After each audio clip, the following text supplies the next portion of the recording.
अगर आप भी चाहते हैं नए वीडियो एवं नए ऑडियो देखने एवं सुनने के लिए तो हमारे गोल्ड स्टूडियो चैनल को सब्सक्राइब जरूर करें एवं बेल आइकन दबाना ना भूलें। Presence by gold studio.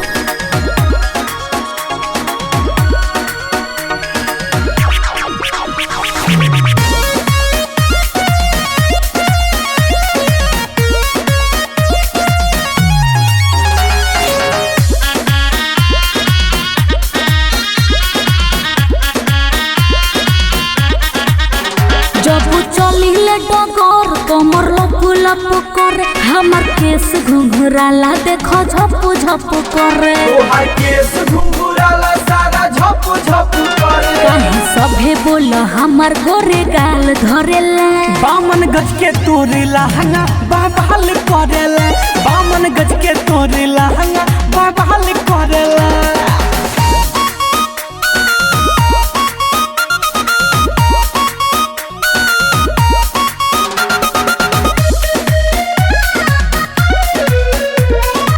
Music by Abhishek Gupta.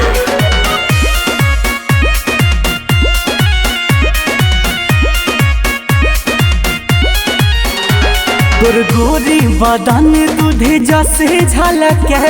मार होई जाला हो हमरे चलते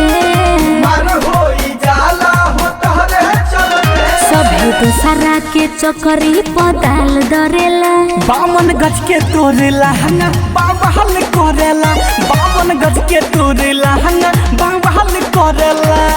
हो हो हो हो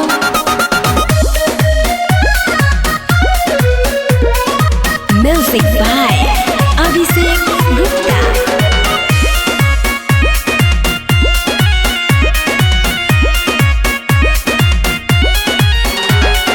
गर्दा उड़वलू गली शहर में रवि राज अर्जुन बाड़े चक्कर में सोनू बरजेस बाड़े चक्कर में काहे हमरा के देखी तोहर मन बढ़ेला बामन गज के तोरे लहंगा आए हाय हाय